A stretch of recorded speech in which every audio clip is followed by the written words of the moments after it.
right, guys, Muskie Max 2023. We're in the Xtreme booth again with Greg. Hey, Ryan. What's up, buddy? How are you? Very good. We How all about yourself? Dude, we're hanging in there. It was an awesome show. Yeah. I'm tired though. Yeah, I am as well. I think everybody's pretty much exhausted at this point. Yep. But it was an awesome first day, and today looks like there's some guys here. You know, pretty cool. We also have in the booth with us Mr. Colton from Salty. What is it? Salty MFB. MFB. So we got a young guy here in the booth, and we're here to talk about Xtreme. So before we kind of get into the booth, like one of the things I wanted to talk about, Greg, is you've got a new bait for this year. I do. So what is that bait? Yep. So it's called the Erratic Shad, and it's a 5-inch body bait, about 7 1/4 inch long with the lip, big square lip. The unique action of this is what really is triggering people to buy. It'll walk from 3.2 to 4.5 miles per hour. Above 5, it just straightens out. Okay. The action is incredible. It's very, very consistent, which as a bait maker is extremely important. Yep. But it's just been phenomenal support for the first 3 shows. Couldn't ask for more. They're all gone again today. So really looking forward to seeing a lot of fish caught on these. These are new for 2023. That's awesome. And you have a video out there on Facebook as well to show the action of that bait. And boy, that thing moves. It does. It's awesome stuff to see that. So, Colton, you have a question for Greg, right? What inspired you to make this bait? So, a couple of things. As a bait maker, you know, if you bring the same things to every show, at some point they're going to get saturated. Okay. Yeah. My baits hold up, which is good. They catch a lot of fish and they still keep going. But I also had some pretty high-profile people say, "Hey, you should try to make a bait that does this." Okay. And so that kind of inspired me. I made them last year, designed them, and really from the first time, I didn't have to tweak them. Yeah, that's awesome. That never happens, by the way. So it was just pure luck. So that's great stuff, dude. Well, that bait looks really good. Yeah, it is a good question, man. I have another one too. Yeah. All right, go shoot. How was that built? Like, how did you go in and make it how you wanted it to be? So I first started off with a design, kind of what I wanted it to be. So, you know, when you look at this bait, it's kind of got a shad profile, but it's just a little bit bigger. You try to match the hatch, you know, so a 5-inch shad is a pretty big shad for Ohio and some of our reservoirs, but it's, you know, it looks like a shad. I decided to do oversized eyes. I think that makes it look, you know, stands out. The first ones I did have smaller eyes, but everybody likes those bigger eyes. And then, you know, I make all my crankbaits the same way.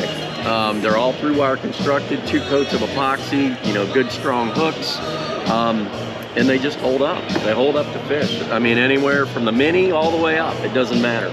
So that's awesome. Yeah. Cool. Do you have any other questions for Greg?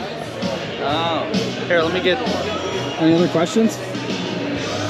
Just how long have you been making all these baits for? Yeah, it's a good question. So someone came in yesterday and said, he was going through his box and he said, I have some baits from 2006, which I didn't think I was making baits that long, but maybe I did. I know it's been at least 10 years that I've been doing shows.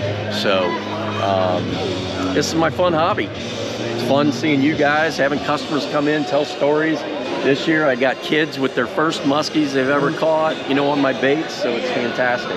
Talking about the kids, I heard you've been giving out kids shirts. That's something that I started as a tradition. Every show I do about 30 kids t-shirts that I give out. You know, put smiles on their faces. They're here with their mom, dads, grandma, grandpa. They may not want to be here, but they get something for free and they like it.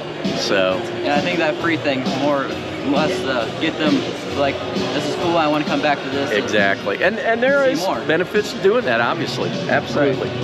And also the pricing on that is not bad I really try to keep the pricing affordable for everyone. When kids come in, if they're buying something, they're not going to pay full price. That's just something that, you know, even the older kids like yourself, right? Yeah. But No, this is a fun thing for me, and I'm just appreciative of all the support at all the shows, seeing new faces come in, existing customers. It's great. Right. And then also with the line chart, like you can always This want to is know. This is a great little tool. I've got cards. Anybody that needs them, they're on my table. But the first thing that usually people come in and ask, hey, how deep does this go? Right. Well, there you go. You can just go right to it. And it actually saves a lot of time in the booth, because that's usually the first question. I just hand them a card or point them right to there, explain it, and they're like, oh, cool, that's great. You know, and it's a simple thing. You know, it takes time to do it first, but yeah, it's got the erratic shad on there for this year, so Cool. try to keep it current. Speaking of minis, you guys know I love the minis. All over the minis. You only got a couple left Yeah, here. there's only a sir. couple left. Looking good. So what else you got? That's a mini fish right there, a 49 3/4 salt fork fish that my friend Elmer Hyatt caught. Nice. Yeah, a lot of big fish, a lot of variety of fish are caught on that. Awesome little bait. If you were to pick one bait out of every single one of your baits, which one would you pick to fish with? Well, that's a loaded question. All right, let's say I tried to get him on that cold. Let's- You okay, did? I hold on. tried. Now I got to try to be consistent. All right, let's say you're at your home We just lake. put you in a pickle right there. You need to go back. You want me to pull up the live real quick? No. Hey, so it really depends what time of the year. Yep. If you're fishing springtime in shallow water, casting a mini over structure, emerging weeds, banks, gliders, twitch minnows, those would be good. But if you're like late spring or early summer, where you're kind of trolling over, 8, 10, 12 feet of water, I'm probably gonna go with a walking shad. And the 4-inch walking shads have caught multiple fish over 50 inches in Ohio, which is pretty special over the last couple of years. Awesome stuff. Well, Greg, I know you might have some guys here getting ready to come into the booth. So, hey, man, thanks for coming out to the show. Absolutely. Thanks for all your hard work. Thank you for doing what you're doing. Yeah, we And appreciate maybe we it. can get on a podcast. Oh, we're getting you on. You're coming on. All right. Sounds good. Anytime. All right, guys. Thanks. All right. Thanks, buddy. Colton. Yep.